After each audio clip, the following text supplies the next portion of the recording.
मुझे दुनिया आई मेरे पर्दा न देखे सीने में, दिल ऐसा लगाया जीने में, मरने को मुसलमान भूल गए, दुनिया की कहानी याद रही और अपना फसाना भूल गए। अस्सलाम वालेकुम वरहमतुल्लाहि वबरकातुहू। आप सब ख़वातीन की शिरकत हमारे लिए बेहद एजाज़ का सबब है और बहुत ही ज़्यादा खुशी का सबब है। लेकिन एक बात जानकर आपको भी मज़ीद खुशी होगी कि आप लोगों का यहाँ आना, यहाँ बैठना, यहाँ के लिए वक्त निकालना, एक दिन आपको मालूम होगा कि यही बैठना आपके लिए बाइस हुज्जत बन गया है। और ऐसी ही महफिलों में शिरकत हमारे लिए परवाना निजात साबित हो सकती है इंशाअल्लाह। और एक गुजारिश के साथ हम इस प्रेजेंटेशन का आगाज़ करते हैं कि अगर आप सब लोग वक्त निकाल के इतनी मसरूफियत से और बच्चों को छोड़ के और घरों को छोड़ कर आए हैं, तो 10-15-20 मिनट के लिए अपने जहन को और अपने दिल को 100% हाजिर कर लीजिए, क्योंकि जो बात हमने करनी है वो हमसे, आपसे, सबसे रिलेटेड बात है। उस बात को समझने के लिए सिर्फ हमें थोड़ा सा जहन खोलने की ज़रूरत है। और जब हम अपने जहन को बेदार करते हैं ना, दिल को बेदार करते हैं, तो तब जो बातें समझ में आती हैं वो आम हालात में आप देखें कि हमें कभी समझ में नहीं आती। और इन महफिलों की तो बरकत इतनी ज़्यादा है कि अल्लाह ताला के वैसे ही फरिश्ते साया किए हुए होते हैं हमारे ऊपर, तो और भी जो माहौल है वो बहुत समझने के काबिल बातों को कर रहा होता है। तो हमारा टॉपिक है कि दौरे हाजिर की तालीम कैसी है, बढ़ रही है या घट रही है? बढ़ रही है ना। रोज बरोज हमारी तालीम बढ़ रही है। जगह जगह स्कूल, यूनिवर्सिटीज़, कॉलेजेस, इदारे, हर जगह आपको बहुत आग नज़र आएगी।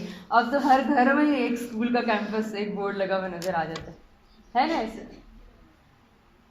लेकिन सवाल ये पैदा होता है कि क्या हमारी रोज़ बरोज़ बढ़ती हुई ये तालीम हमारे माशरे में कोई तब्दीली पैदा कर रही है, हमें तजदीदी जहन अदा कर रही है, कोई इनकलाब बर्पा करने वाले लोग दे रही है, हमें रिफॉर्मर्स हैं क्या हमारे पास कुछ? अगर तालीम इतनी बढ़ रही है, इदारे इतने ज़्यादा हो रहे हैं, तो फिर तो ऑटोमेटिकली ऐसा होना चाहिए ना कि हमारे माशरे का जो जहनी बेदारी का या शऊरी आगाही का मयार है वो बहुत बुलंद होना चाहिए। ऐसा होना चाहिए ना, क्या ख्याल आपका? होना चाहिए ना। हम ये सोचते हैं, हम ये समझना चाहते हैं कि आखिर वो क्या चीज़ है जो हमारी आज की तालीम में मिसिंग है, जो हमारी आज की तालीम में नहीं है। हमारी आज की तालीम इतना पढ़ने के बावजूद क्या हमें ऐसे डॉक्टर्स दे रही है जो कभी फीसों के फॉर्म भरे बगैर भी किसी की जान बचाने के लिए ऑपरेशन कर दें? या क्या हमें ऐसे इंजीनियर्स मुयस्सर हैं कि जो बेहतरीन इमारतें और सड़कें तामीर कर दें? कोई एक इमारत ही ऐसी तामीर कर दें जो किला लाहौर जैसी या ताजमहल जैसी हो, जो हज़ारों एसियों के बगैर ठंडी हो, जिनमें हज़ारों वाट बिजली खर्च होने के बगैर ही वो रोशन और हवादार हो।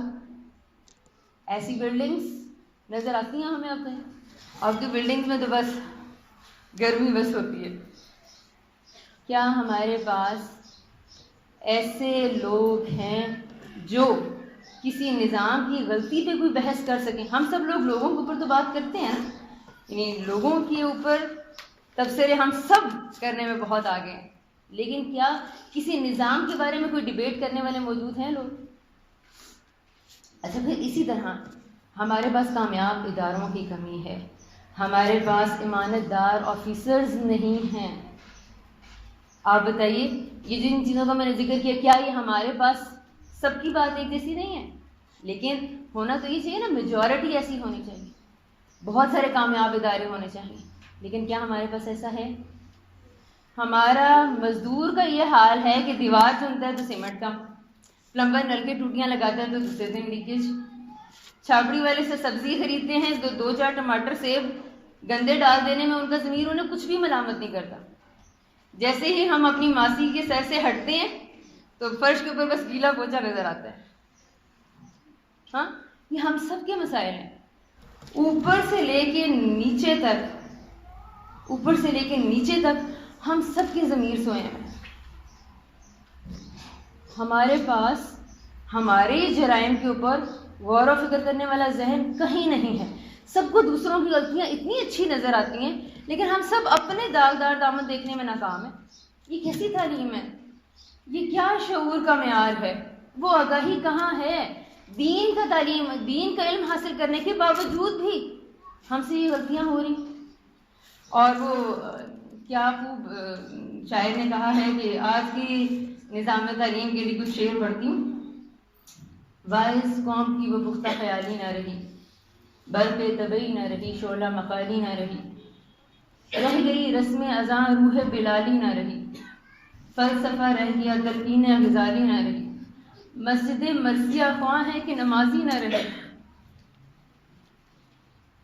मस्जिद मर्सिया ख्वां है कि नमाजी ना रहे, यानी वो साहिब उसाफ़े हिजाजी ना रहे। फिर हमारे इदारे कहाँ खड़े हैं? और हम तालीम का बोझ, किताबों का बोझ बच्चों पे लादे चले जा रहे हैं, लेकिन उनके जहन में, उनके शऊर में, उनके किरदार में क्या अखलाक और औसाफ पैदा कर पा रहे हैं। हज़ारों की फीसें देने के बाद, लाखों के खर्चे उठाने के बाद आखिर हमारे पास आता क्या? एक डिग्री, एक कागज़ का एक टुकड़ा और बेईमानी। हम सबको सोचने की ज़रूरत है। यहाँ आप सब जो बैठे हुए हैं ना, अशरफुल मखलूक़ात हैं इस बिना पे कि अल्लाह ने आपको अक्ल अता की है, अल्लाह ने हमें आज़ादी और शऊर देकर भेजा है। हम अपनी पसमानदगी के लिए बेहतरीन से बेहतरीन निज़ाम वज़ा कर सकते हैं। इसकी मिसाल कहीं दूर नहीं जाना पड़ेगा, हम तो अपनी तारीख भूल गए ना। मैं सिर्फ तारीख के चंद वाक़यात आपको याद करवाना चाहती हूँ कि कभी हम क्या थे, लेकिन आज वो दिन हमें दिखाया ही नहीं जाता, वो बताया ही नहीं जाता हमें कि हम लोगों ने कभी कैसे दिन गुजारे हैं। कभी ऐसे भी दिन थे जब तरक्की नहीं थी, बड़ी बड़ी इमारतें नहीं थी, लेक्चर हॉल्स नहीं थे, बड़े बड़े शानदार ऑडिटोरियम्स नहीं थे, फिर भी जब एक आलिम अपनी मसनद पे आता था तो उसके सामने 16-1700 लोगों का क्राउड बैठा होता था। इतने तालिब इल्म बगैर किसी फ्लायर के, बगैर किसी बिलबोर्ड के, बगैर किसी पैम्फलेट के वहाँ बैठे होते थे। जब इल्म की महफिलें बर्खास्त होती थी तो स्याहियों की दवातों के ढेर लगे होते थे। जब उस्ताद 10 दिन में अपनी मौता या हदीस का कोई दर्स या किताब पढ़ा के फारिग होते थे तो बड़े बड़े प्रिंटिंग और प्रेस वहाँ तो नहीं थे, कोई छापा खाने नहीं थे। उसके बावजूद जब तालिब इल्म 10 दिन के बाद अपनी किताब मुकम्मल करके फारिग होते थे तो हज़ारों की तादाद में नुस्खे वक्त मार्केट में अवेलेबल होते थे। साउंड सिस्टम और माइक के बगैर, उस्ताद की प्रूफ रीडिंग और दस्तखत के साथ। ये हमारी तरक्की का आलम था। वो दिन लाने मुश्किल नहीं है, वो भी हम ही थे।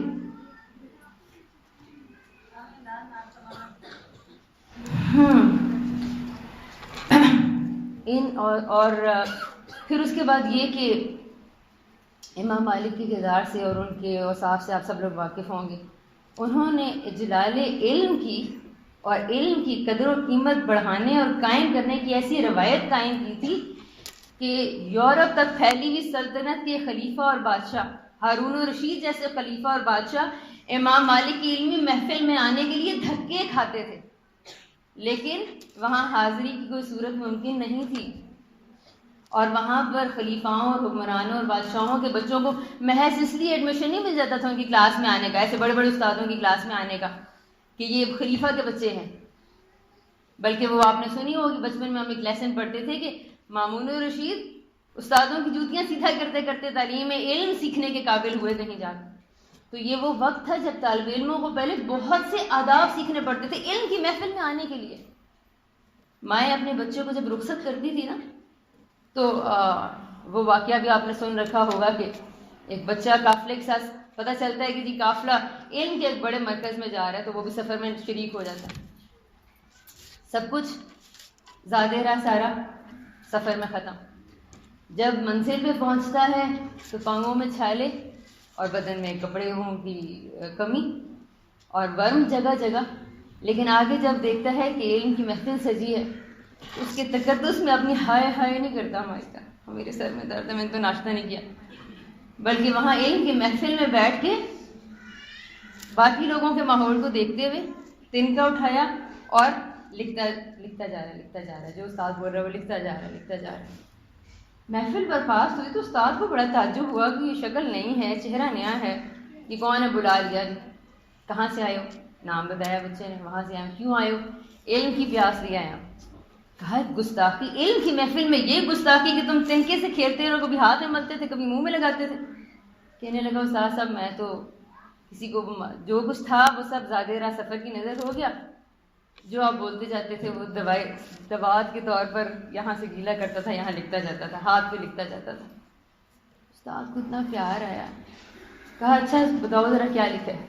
बच्चे ने पूरा सबक कह सुनाया। ये कौन थे? तालिब इल्म थे, हमारे जैसे ही थे। उनके कोई चार बाजू नहीं थे, कोई चार टांगे नहीं थे। आप लोगों जैसे स्टूडेंट्स थे और आप लोगों जैसे उनके भी जहन थे। ये एक गलत फहमी है कि उस्ताद कभी पैदा हुआ करते हैं या कामयाब लोग कभी कभी सदियों में आते हैं। नहीं, ये वो वक्त था जब इमाम अबू हनीफा, इमाम शाफी, इमाम मोहम्मद, इमाम यूसुफ जैसे उस्ताद आम थे और नखई शुरे, काजी शुरे या इमाम इब्न ज़ोहरी, मदीना में ऐसे उस्तादों और आलमों की बहुतात थी। इतने उस्ताद, बल्कि एक वाक़या है, बयान होता है कि एक साहब को अपनी बेटी का रिश्ता चाहिए था, तो उन्होंने हाफिज़ कुरान, हाफिज़ हदीस आला, औसाफ आला, किरदार की इतनी शराइत मुकर्रर की और कहा कि ऐसे लड़के जिनके घर में हैं वो अपने घरों में ज़रा दिया रोशन कर दें ताकि पहचान हो सके। तो आलम ये था कि शहर दियों की रोशनी से चमक उठा। ये इल्मी विरासत हमारी ही थी। और उस इल्म, आपके जहन में एक सवाल पैदा हुआ होगा ना कि बच्चे कैसे, ऐसे बच्चे कैसे पैदा होते थे? हमारे बच्चे जहन में आ रहे हैं ना, अपने बच्चे हर घर में हैं। हमारे बच्चे और वहाँ के बच्चे, ये क्या फ़र्क है? ये कैसे है? जो भी बेदार जहन रखता है ना, उसके जहन में ये सवाल ऑटोमेटिकली पैदा हुआ होगा कि कैसे हुआ ये। किस किस के जहन में ये सवाल पैदा हुआ है कि आखिर उनके बच्चे ऐसे क्यों थे? चंद एक लोग हैं, मैं वजह बताता हूँ। इसीलिए मैंने आपसे कहा था ना, 100% कल्बी और दिमागी हाजिरी रखिएगा, शायद मैं सवाल भी कर लूँ। उसकी वजह ये थी कि उनकी माएँ, एक तो इल्मी माहौल पैदा कर दिया गया, हर जगह इल्म की हकीकी कदर और कीमत की बात थी, शनासाई थी। इल्म के को एक जोहर माना जाता था। इल्मी रवायत को आम कर दिया गया था, तो हकीकी इल्मी रवायत को जो इल्म के साथ अमल पर उभारती थी। एक तो ये मायार था जो हर जगह आम कर दिया गया। दूसरा माओ का किरदार था जो बचपन से ही बच्चों को गोदों में लेके और उनकी तरबियत के दौरान उनके अंदर उस्तादों की मोहब्बत और इल्म की मोहब्बत की बीज बो दिया करती थी कि वो बच्चे जब चलने के काबिल होते और खेलने के काबिल होते तो वो हमारे बच्चों की तरह मोबाइलों पर टिक टिक नहीं करते थे। वो बड़े बड़े उस्तादों के नाम सुन के माँ से कहते थे कि हमें भी वहाँ ले जाओ ना। माएँ रोया करती थी कि ऐसे उस्तादों की सोहबत में हमारे बच्चों को हाजिरी का मौका मिल जाए। आज इल्म इतना गरीब है और इल्म की पसमानदगी का ये आलम है कि प्यासा फितरत इतनी मस्त हो चुकी है कि प्यासा कुएं के आने के बाद कुएं प्यासे के पास जा के बता रहे हैं कि आप आइए, आप आइए। सिर्फ 2 मिनट के लिए सोचिए कि जो तालीम हमारे बच्चों को किरदार नहीं दे सकती है और साफ नहीं दे सकती है, वो तालीम हमारे बच्चों को क्या मुस्तकबिल दे। ऐसे वो तब की माएँ ऐसी माएँ थी जब उम्मे शाफी अपने बेटे को रुखसत करती है ना, तो कहती है बेटा तुम्हें हकीकी इल्म हासिल करने के लिए भेज रही हूँ। बेटे को रवाना करती है, इकलौता बेटा, उसको रवाना करती हैं। बेटा शहर भर का इल्म हासिल करता है, बड़े बड़े उस्तादों से इल्म हासिल करता है, और उसको सीखने के बाद जब अपने शहर में लौटता है तो सारे जब अपने वो इतनी जब तरक्की दिखाते हैं ना अपने इल्म के अंदर, तो कहीं से उनको घोड़े और ऊंट इनाम में आ रहे हैं और कहीं से दिरहम और दिनार हाथ में आ रहे हैं, और हम ये समझते हैं कि शायद दीन के लिए निकलेंगे तो दुनिया गई, हम फकीर बन जाएंगे। ऐसा नहीं था। दुनिया उनके कदमों में ढेर थी, मालूम मता उनके कदमों में आके ढेर हो गई। इस शान और शौकत के साथ जब अपनी बस्ती में वापस आते हैं तो वालिदा ये सारा कुछ देख के हमारी तरह खुशी से निहाल नहीं होती, हमारा बच्चा डिग्री लेके आया और देख क्या शान है मेरे बेटे की। नो, वो परेशान हो गई। बेटा मैंने तुझे प्यारे रसूल की हदीसें इकट्ठी करने के लिए भेजा था और तुम ये माल, गधे, घोड़े और ठिकरे इकट्ठे कर लाए हो। बेटा शहर की दहलीज आने से पहले पहले जिसके पास जो नहीं उसे दे दे। जब माँ के गनाह का ये आलम हो, जब माँ के किरदार में इतनी बेनियाजी हो, जहाँ पे तालीम के लिए ये नहीं कहा जा रहा कि आपने चंद डॉलर कमाने,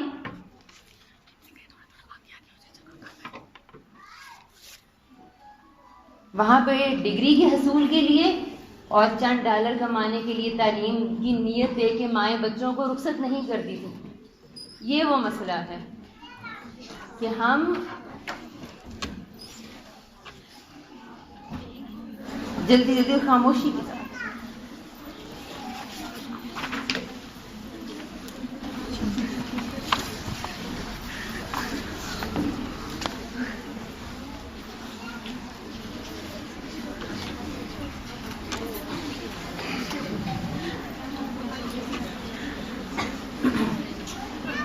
ये वो बुनियादी फैक्टर है, तवज्जो कीजिएगा प्लीज। बोर होने लगे तो हाथ खड़ा कर दीजिए। ये वो फैक्टर है जो हम अपने बच्चों को पहले दिन से बताते हैं। बेटा अपने फ्यूचर की फिक्र कर लो, पढ़ लो, जिंदगी संवर जाएगी। पढ़ लो, कोई इज्जत हाथ आ जाए, पढ़ लो, तुम्हें कोई 2 टके की नौकरी मिल जाए। ऐसे जुमले सुनते हैं आप लोग? सुनते हैं, बोलते भी होंगे। कितने अच्छे तो नहीं हैं। देखिए जब ये बीज बोया जाएगा ना मादियत परस्ती का बच्चों की तालीम में, तो वो इज्जत करने के लिए इल्म हासिल नहीं करेंगे, वो सिर्फ पैसा कमाने के लिए ही इल्म हासिल करेंगे। और इसीलिए आपके सामने आज के बेशुमार मसाइल हैं। जाली डिग्रियां खरीदने का काम कोई मुश्किल नहीं है, क्योंकि किरदार तो हमने किसी को दिखाना नहीं है और साफ किसी को दिखाना नहीं है। करप्शन से किसी को कोई फर्क नहीं पड़ता। तो बात ये है कि आज भी मौक़े बहुत हैं, आज भी तब्दीली बहुत आसानी से आ सकती है। वो इकबाल ने कहा था ना, तरबियत आम तो है जौहर काबिल ही नहीं, तरबियत आम तो है जौहर काबिल ही नहीं, जिससे तामीर हो आदम की ये वो गिल ही नहीं।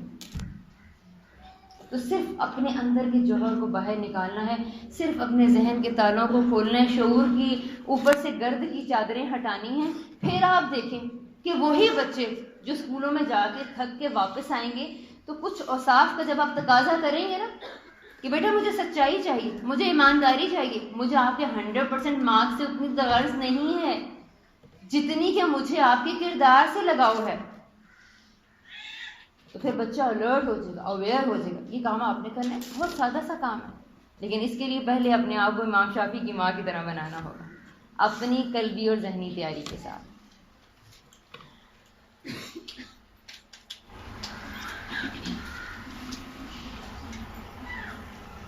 आज की अगर तालीमी पसमानदगी का जिक्र किया जाए ना, तो उसका मवाजना मैं मजबूर हो गई कि मैं अपने दौर की तालीम का मवाजना ज़माने जहलियत की तालीम के साथ ज़रा करके देखो। तो आपको वहाँ के अगर हालात सुनाऊँ ना, ज़माने जहलियत का अरब, सहराए अरब का एक बच्चा जिसके पास मोहम्मद रसूलुल्लाह सल्लल्लाहु अलैहि वसल्लम और अबू बकर आते हैं तो कहते हैं कि ज़रा बकरियों के दूध से हमारी सैराबी करो।